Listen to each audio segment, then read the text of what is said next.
Thank you so much for making time for me. I know it's probably been a hard day for you. Um, First and foremost, how are you and were you prepared for this news? I'm doing okay, but no, I wasn't prepared. I mean, we all knew that she was sick and, but I thought she was getting stronger and, yeah, it was a big shock today. So you spent some time with Dolly Parton, I know. What struck you most about her when you were with her?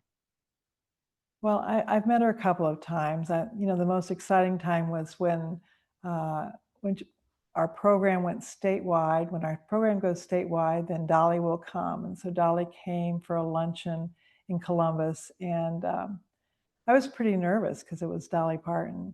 Um, when she came in, first of all, she greeted our family. I had the whole family around me, and I told her that it was my granddaughter Josie's 17th birthday. So immediately she put her arm around Josie and sang happy birthday to her, and that was really special. It was special for her to meet our family. When we went to the luncheon, I was nervous again that I was introducing her and not sure exactly, I was going to go into a conversation with her. And they said, "Don't worry, Dolly will take care of everything." And of course she did. She just has a way of relaxing you and making it fun for everybody. And so we had a great time. She's wonderful. Uh, when was the last time you saw her?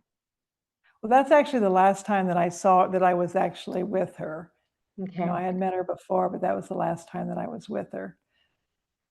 Talk to me about what she's done for the children here in the state of Ohio with Imagination Library. Well, I think the amazing thing is, what she's done all over the country in many, many of our states and all over, many, many, many countries as well. But she's made it possible for all these kids. Right now, we've got 430,000 kids that are getting a free book in the mail every single month from the time they're born until they turn 5 years old. And we have mailed out about 28 million books since we started doing that. This has made a huge difference in kids' lives. I think we know that children who get these books come up 14 points on kindergarten readiness, and makes them love to read and get ready for kindergarten. And so it's been a huge impact on our state. I know she was very, I'm sure, grateful that you were heading this for the state of Ohio, and that you supported this program. What did she tell you about why it was? Did she talk to you at all about why it was important for her to start something like this? Well, yes, her father could not read or write, but she said he was the smartest person that she knew. And but she wanted to make sure other children had opportunities that he didn't have because he couldn't read. And she started in her hometown and with her dad's help, and they passed out books to the children in town, and then it spread to the county, and then to the state. And so I think that her belief that she wanted kids to read and the joy that it would bring to them to be able to read and the opportunities it would open to them, was really what kept her going. And you know it's just been wonderful to see it grow, to hear parents talk about how their children love reading. All these things I think are just amazing, make me keep going every day to make it better. So, do we know? I'm assuming that it will continue. Yeah, absolutely. It will continue.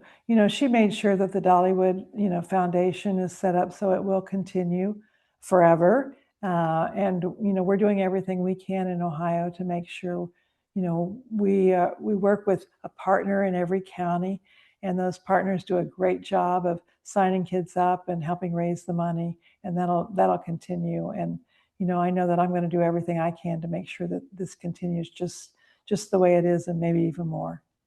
I was going to ask you, I know that this is so close to your heart.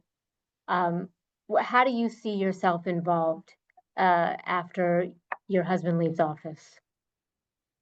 Well, I'm going to be involved any way I can. I may not be running it, but I'm going to, what I love to do is to go around to different counties and read to kids and just talk about the program, just so that the parents know about it, and and they get the support, the financial support that they need. I'll work, half of it is paid in, our part of it is paid by the legislature, so I'm going to work with the legislators to make sure that that continues. And I can't do everything, but I'm going to keep plugging along. I think it's certainly the most important thing I've done as First Lady, and I want it to continue. Is there anything else about Dolly Parton you think we should know? Well, I think, everybody loves Dolly.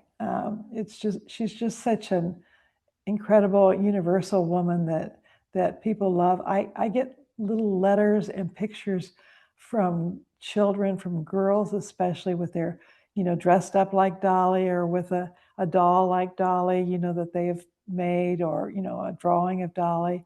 I just think it's just there's no one quite like her that I know of in the whole world, that has such universal recognition and love. Mhm. Well, First Lady DeWine, it has been such a pleasure to know you and to meet you and to talk to you about this.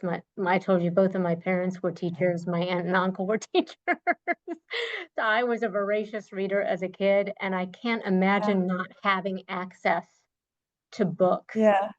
And now we can, now when you have a baby in the hospital, you can, when you do the birth certificate paperwork, you can actually just check the box on the next page, and your kids are signed up for the Imagination Library to get a free book in the mail every single month from the time they're born until they turn 5 years old. So we've made it as easy as possible. We're the only state that has the birth certificate sign up. But anyway, we're pretty excited about that. So that helps us keep it going. Well, we look forward to it continuing because we know how important it is to children's growing in their imaginations and their creativity. And you're opening up a world that they might not know. Go ahead. What do you have here? So this is actually the book that she gave me on the day that she came to Columbus when we started the program. And it's the Coat of Many Colors, which is sort of her. It's a story of her life. What the coat that her mother made her when she was just a little girl, and then the kids made fun of. But I like to read it to kids, and I I actually made a doll. I made my own Coat of Many Colors for this American Girl doll, because when I read it to kids, I like to show them exactly what a Coat of Many Colors is. So it's been a lot of fun. I read it a couple of weeks ago at the state fair to the kids there, and it was great fun. Oh my goodness. And a good visual with kids is always helpful, right? It's always helpful, yes. We actually did a craft after we did this, and let kids paste their own pieces of fabric on a little pattern, and so they got to make their own Coat of Many So you Colors. made that coat for the doll? I did. It has things even like on the back, the beading on my jeans is one of the squares, and so it has, fabric. One of my daughter's 4-H projects. It has things from all parts of my life, but it is her Coat of Many Colors. That is the sweetest thing. Wow. Oh, First Lady, it is such a pleasure and thank you for sharing. I know that it's a hard day. Thank you. It's a hard day for a lot of people. I mean, people are taking this hard. It is, yeah. Can't imagine a world without Dolly, right? We can't, but it's like, I will always love you is just keeps going through my brain. I can't get it out of my brain today. So You and me both. Dolly does Yes, love I think us. a lot of us. Yes. Well, thank you again, and my condolences because I know that you were close and you believed so much in what she was doing and you brought it here. So Yes. we appreciate it very much, and hopefully we'll be talking soon. Thank you.